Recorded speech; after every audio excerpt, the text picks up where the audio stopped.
নমস্কার প্রিয় শ্রোতা বন্ধু, শ্রুতি সাহিত্যে আপনাদের সবাইকে জানাই আরও একবার স্বাগত। আজকে আমি শুরু করব রামায়ণের লঙ্কাকাণ্ড। আমরা সবাই জানি হিন্দু ধর্মের বিশেষ বিশেষ কিছু ধর্মগ্রন্থ এবং কাব্যগ্রন্থ রয়েছে, যা কিন্তু আমাদের জানা অত্যন্ত প্রয়োজনীয়। আমি ইতিমধ্যেই রামায়ণের বিশেষ বিশেষ পর্বগুলি আপনাদের কাছে পৌঁছে দিয়েছি। আজকে লঙ্কাকাণ্ডের বিশেষ পর্বটি আপনাদের কাছে পৌঁছে দেব। চলুন শুরু করা যাক আজকের ভিডিও। রাম, লক্ষ্মণ, সুগ্রীব, অঙ্গদ, হনুমান প্রভৃতি সেতু পার হয়ে লঙ্কায় প্রবেশ করায় রাবণের চিন্তা আরও দ্বিগুণ বেড়ে যায়।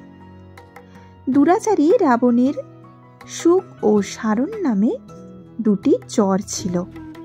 রাবণ চর দুটিকে রামচন্দ্রের অনুসন্ধানের জন্য পাঠালেন।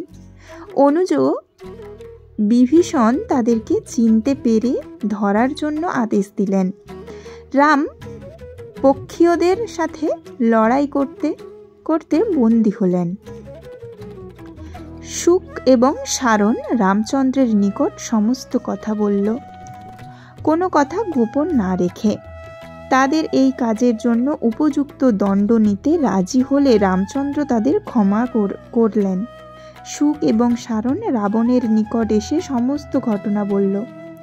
বানর সেনা সংখ্যায় বিপুল ও তাদের শক্তিও প্রবল, তাদের প্রচণ্ড তাও প্রবল। তখন রাবণ নিজে দেখার জন্য প্রাসাদের চূড়ায় উঠে দেখতে লাগলেন। অনুজ বিভীষণ তা দেখে রামচন্দ্রকে বাণ নিক্ষেপ করে রাবণকে আহত করার জন্য অনুরোধ করলেন। যেই মুহূর্তে রাম ধনুকে স্বরোজ্জন করার উদ্দেশ্য বা উদ্যোগ নিল, সেই মুহূর্তেই রাবণ আড়ালে চলে যান। শুক সারণ রাবণকে বারবার বলতে থাকে সীতা দেবীকে রামচন্দ্রের নিকট নিয়ে যেতে। ইহাতে দুরাচারী রাবণ রেগে তাদেরকে ভৎসনা করতে লাগলেন। শুক সারণ তখন রাবণের নিকট হতে চলে গেলেন। রাবণের আর একটি চরের নাম ছিল শারদুল। তার হাতে পান ও সুপারি দিয়ে রাবণ তাকে দৈত্যকর্মে নিযুক্ত করলেন। রাজা চরকে দিয়ে সকল রকমের খোঁজ খবর নিতে এবং তাদের গিয়ে রাজ পরচক্র ভেদ করতে সক্ষম হতেন। রাবণের উপদেশ মতো শার্দুল তার 5 জনকে সঙ্গে নিয়ে রামচন্দ্রের উদ্দেশ্যে রওনা হলে বিভীষণের তীক্ষ্ণ দৃষ্টি তাও এড়াতে পারেনি। বিভীষণের সেনাদেরকে সতর্ক করতে বললেন। কপি সেনাগণ তাদেরকে হেনস্থা করলে রামচন্দ্রের আদেশে তাদের মুক্তি দেওয়া হয়। শার্দুল প্রভৃতি বার্তা বাহকেরা রাবণের নিকট এসে রামচন্দ্রের রূপ ও গুণের প্রশংসা করতে থাকে। রাবণের সন্তোষা বশত্ব হৃদয় কেঁপে উঠল। সভার কাজ বন্ধ করে রাবণ বিদ্যুৎ জিহা নামে এক রাক্ষসকে নিযুক্ত করে মুণ্ড তৈরি করতে বললেন, রামচন্দ্রকে অনুকরণ করে। সীতা দেবীকে ভয় দেখানোর জন্য রাবণের এরূপ পরিকল্পনা। শ্রী রামচন্দ্রের ধনুক ও মুণ্ড সীতা দেবীর নিকটে নিয়ে গেলে সীতা দেবী খুবই আঘাত পেলেন এবং কান্নায় ভেঙে পড়লেন। তখন সরমাকে দেখে সীতা দেবী সমস্ত সংবাদ সঠিকভাবে জানবার জন্য বললেন। জানকীর কথা অনুযায়ী সরমা দেবী পক্ষরূপী ধরে রাবণের সভাস্থলে উপস্থিত হলেন। সেখানে গিয়ে শুনলেন মন্ত্রীরা রামের সঙ্গে যুদ্ধ করবার জন্য কুপরামর্শ দিচ্ছেন। রাবণ জননী নিকষা রাবণকে অনুরোধ করছেন যাতে সীতা দেবীকে রামচন্দ্রের নিকট দিয়ে দেন। একথা শুনে রাবণ তার মাতার উপরে রাগান্বিত হল। জননী তখন সেখান হতে চলে আসেন। মাল্যবান রাবণকে অনেক করে বোঝালেন। রামচন্দ্রের অনেক গুণগান ও বীরত্বের কথা শুনলে তাতে রাবণ ক্রুদ্ধ হয়ে যান এবং তাকে ভৎসনা করায় মাল্যবান সেখান থেকে চলে গেলেন। সমস্ত সংবাদ গ্রহণ করে সরমা দেবী জানকীর নিকট বললে শ্রীরামের কুশল কথা শুনে সীতা দেবীর দুঃখ শোক প্রশমিত করেছিল। দশরথের পুত্র শ্রীরামচন্দ্রের লক্ষ্মণ ও বানররাজ সুগ্রীবরা উচ্চ গিরিসিংহের চূড়ায় অবস্থান করছিলেন। উচ্চ পর্বত থেকে রামচন্দ্রের লঙ্কার অতি মনোহর সভা দেখে মনোহিত হয়েছিল। রাত শেষ হবার আগে শ্রীরামচন্দ্র ও পাত্রমিত্র সৈন্য সামন্ত নিয়ে লঙ্কায় উপস্থিত হয়ে বানর সেনাকে আদেশ দেন সরল লঙ্কা ঘিরে রাখার জন্য। প্রত্যেকে আলাদা আলাদা দায়িত্ব নিয়ে নিল। সুগ্রীব বানর সেনাকে নিয়ে উত্তরের থেকে দক্ষিণ দিক বরাবর থাকে, যাতে বানর সেনারা সেতু দিয়ে ফিরে যেতে পারে। উভয় পক্ষের সেনা সৈন্যদের মাঝে সাজসজ্জা রব পড়ে গেল। যুদ্ধের দামানা বেজে উঠল। স্বর্গলোক থেকে দেবতারা যুদ্ধ দেখবার জন্য এসে গেলেন। গন্ধর্বগণ, কিন্নরগণ, যক্ষ, চারণগণেরা সব ভয়ঙ্কর যুদ্ধ দেখবার জন্য এসেছে। এই যুদ্ধে রাক্ষস রাজ রাবণের মৃত্যু সুনিশ্চিত জেনে দেবতারা আনন্দিত হলেন। বৃষবাহন পশুপতি এবং সিংহবাহন পার্বতী এলেন যুদ্ধ দেখবার জন্য। পশুপতি পার্বতীর মধ্যে বিবাদ শুরু হয় রাবণের মৃত্যু হবে জেনে। পার্বতী শূলপাণি বললেন রাবণকে রক্ষা করতে রাবণের মৃত্যু হবে জেনে পশুপতি পার্বতীর অনুরোধ ফিরিয়ে দিলেন এবং বললেন লঙ্কা রক্ষা করার জন্য তুমি যেও না, রাবণকে আর রক্ষা করা যাবে না। সীতাকে হরণ করে যে পাপ সঞ্চয় করেছে সেই পাপের ফল তার মৃত্যু। স্বয়ং বিষ্ণু দুরাচারী রাবণের মারার জন্য শ্রীরামরূপী অবতীর্ণ হয়েছিলেন। রামচন্দ্র পার্বতীর অনুনয় শুনে দেবতাগণ মুখ টিপে হাসতে লাগলেন। 5 দিন ধরে কেবল দুই পক্ষের সৈন্য সমাবেশ হয়েছিল। ভাই বিভীষণ রাবণকে তিরস্কার করবার জন্য দ্রুত প্রেরণ করতে বললেন। এই কর্মের জন্য হনুমানকে প্রেরণ করা হয়। মন্ত্রী জাহ্নবানের পরামর্শ অনুযায়ী হনুমানকে বাদ দিয়ে শ্রীরামচন্দ্রের কথা মতো জাঙ্গদ পাঠান। অঙ্গদ রাবণকে কটূক্তি করবার জন্য আকাশপথে বায়ু ভর করে উড়ে লঙ্কায় প্রবেশ করলেন। অঙ্গদ রাবণের সভার মধ্যে গিয়ে দেখলেন রাক্ষস স্বরাজ রাবণ পাত্রমিত্র সৈন্যদেরকে যুদ্ধের জন্য উৎসাহিত করছে।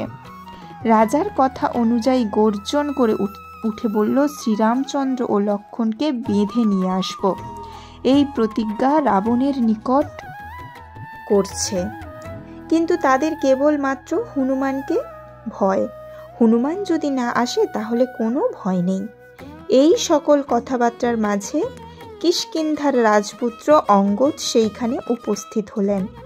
অঙ্গদের বিশাল শরীর দেখে বড় বড় বীরেরাও ভয়ে পালিয়ে গিয়েছিল। লাফ দিয়ে রাবণের নিকট উপস্থিত হলেন অঙ্গদ। লঙ্কাধিপতি রাবণের উচ্চ সিংহাসনে বসে আছেন দেখে অঙ্গদ লেজ কুণ্ডুলি পাকিয়ে উচ্চ আসন করে তার ওপরে বসে থাকলেন। তাকে পরীক্ষা করার জন্য রাবণ বহু রূপ ধারণ করলেন। অঙ্গদ কিন্তু সব দিকেই রাবণকে দেখতে পেয়ে গেলেন। রাবণের পুত্র মেঘনাদ সেখানে উপস্থিত ছিলেন। ঠাট্টার ছলে অঙ্গদ মেঘনাদকে বলল, এই স্থানে যতগুলি রাবণকে দেখতে পাচ্ছি সবাই কি তোমার পিতা? অঙ্গদের এই কথায় মেঘনাদ লজ্জায় মাথা নত করে নিলেন। রাবণের মায়াভঙ্গ করে অঙ্গদ সঙ্গ বহুক্ষণ কথা কাটাকাটি করতে থাকে। পরে রাবণের অঙ্গদকে জ্ঞান দিতে লাগলেন। রাবণ অঙ্গদকে ধিৎকার দিয়ে বললেন, তোমার পিতা বালিকে রামচন্দ্র মেরে দিয়েছে, আর তুমি সেই রামচন্দ্রের দাসত্ব করছো। অঙ্গদও রাবণকে নানান পরাজয়ের কথা শোনালেন। অঙ্গদ রাবণকে বললেন তাদের অনেক বীর আছে। রাবণকে ভীতু দেখে অঙ্গদ মজা করতে লাগলেন। হনুমান সবচেয়ে বড় বীর রাবণ বলেন। অঙ্গদ তার উত্তরে বললেন, হনুমান সবচেয়ে বলহীন সেনাদের মধ্যে একজন। হনুমান মারা গেলে আমাদের কোনো দুঃখ হবে না। করুর বৃন্দ খুবই ভীত সন্ত্রস্ত হলেন অঙ্গদের কথা শুনে। রাবণ অঙ্গদকে ভীতি প্রদর্শন করতে থাকেন, কিন্তু অঙ্গদ ভীত হওয়ার পাত্র নয়। রাবণের আদেশে কুরুর অঙ্গদ বেঁধে মারতে লাগলেন। সেই মার অঙ্গদের কিছুই মনে হলো না, বরং কুরুকে অঙ্গদ আছাড় দিয়ে মেরে ফেললেন। এরপর লাফ দিয়ে রাবণের ওপরে এসে পড়লেন। সেইখানে উভয়ের মধ্যে ধস্তাধস্তি চলল। রাবণকে আছাড় মেরে তার মুকুটটি নিয়ে অঙ্গদ আকাশপথে চলে গেলেন। অঙ্গদের বীরত্বে ভয় পেয়ে গেলেন রাবণ। রাগে রাবণ বীরগণকে ভৎসনা করতে লাগলেন। অঙ্গদ লাফ দিয়ে বানরের মধ্যে এসে উপস্থিত হলেন। রামচন্দ্রের নিকট রাবণের মুকুটটি এনে রাখলেন। বানর সেনা অঙ্গদের প্রশংসা করতে লাগলেন। রামচন্দ্র প্রশংসার হাসিতে হেসে বললেন এবং অঙ্গদকে আলিঙ্গন করতে লাগলেন। রাবণের সঙ্গে অঙ্গদের কেমন করে সাক্ষাৎ হলো এবং সেখানে কি প্রত্যক্ষ করেছে তা রামচন্দ্র অঙ্গদকে জিজ্ঞাসা করলে অঙ্গদ লঙ্কার ঐশ্বর্য বর্ণনা করল। অঙ্গদের বীরত্বের মুগ্ধ হয়ে তার পিতা বালিকে বধ করার জন্য লজ্জায় এবং দুঃখ প্রকাশ করল রামচন্দ্র। রাক্ষসরাজ রাবণ অঙ্গদের নিকট অপমানিত হয়ে দুঃখ ও রাগে ইন্দ্রজিৎকে বললেন রামচন্দ্র ও লক্ষ্মণকে বেঁধে কোষাগারে নিয়ে আসার জন্য। পিতার আদেশে মেঘনাদ যুদ্ধ সাজে সৈন্যদল শুরু করল। রণাঙ্গ ক্ষেত্র অভিমুখে যাত্রা করলেন। দগড়, কালহ, ভেউড়ি, ঝাঁঝরি, করতাল, দামাদণ্ডী, মহরী, হরঙ্গিশিলা, সানাই, খমক, পক্ষোয়ার, জয়ঢোল মিলে যুদ্ধের দাবানল বেজে উঠল। বিপুল বিক্রমে সংগ্রাম শুরু হলো। রাক্ষস সৈন্যরা অসংখ্য বাণ নিক্ষেপ করতে থাকেন বানর সেনার ওপর। বানর সেনারা বিক্ষোভ প্রশস্তখণ্ড উৎপেক্ষণ করতে লাগলেন। তার ফলে উভয় পক্ষের বহু সৈন্য হতাশ হলেন। বানর এবং রাক্ষসদের সৈন্যতে রণভূমি ছেয়ে গেল। রাবণের পুত্র মেঘনাদ পূর্ব রণক্ষেত্র শেষ করে দক্ষিণে অঙ্গনে গেলেন অঙ্গদকে যুদ্ধে নিহত করার জন্য।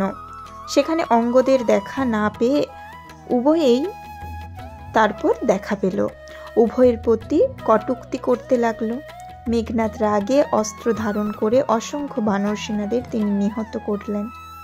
তখন যুদ্ধক্ষেত্র হতে অনেক চল চলে গেল। কেবলমাত্র অঙ্গদ একা থাকল। অঙ্গদ ও মেঘনাদের মধ্যে তুমুল যুদ্ধ চলল। অঙ্গদের সঙ্গে যুদ্ধে সনস্থ মেঘনাদ আকাশপথে উড়ে গেলেন। অনুজ লক্ষণ দুর্য বীরত্বের সাথে যুদ্ধ করতে লাগলেন। উর্মিলা বিলাসী লক্ষণের ভয়ে কুরুবৃন্দ পালিয়ে যেতে থাকে এবং রাবণের নন্দন ইন্দ্রজিৎ আকাশপথ হতে তা দেখছিলেন।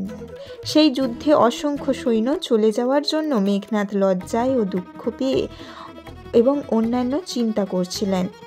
ইন্দ্রজিৎ মেঘের আড়াল থেকে যুদ্ধ করবেন বলে মনস্থির করছিলেন। তারপর শ্রীরাম লক্ষণের উদ্দেশ্যে সম্বর বাণ উৎক্ষেপণ করলেন।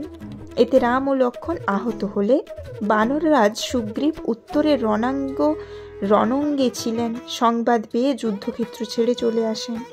মেঘনাদ আহত শ্রীরামচন্দ্র লক্ষণের প্রতি নাগপাশ বাণ নিক্ষেপ করলেন।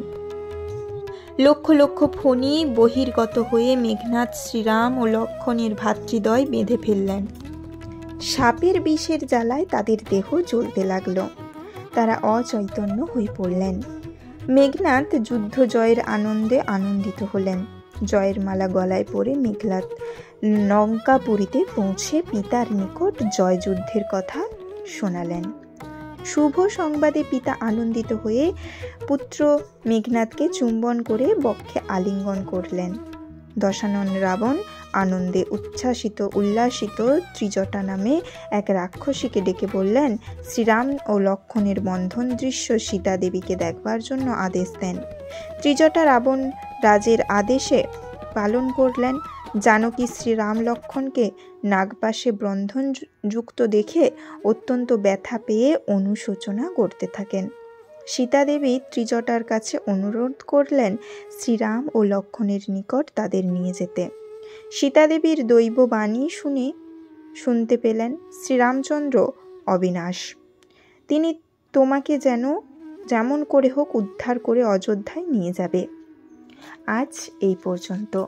লঙ্কাকাণ্ডের প্রথম পর্বটি এখানেই শেষ হলো। পরবর্তী পর্ব আবার অন্য একটি ভিডিওর মাধ্যমে আপনাদের সামনে নিয়ে আসব। নমস্কার, হরে কৃষ্ণ, জয় শ্রীরাম।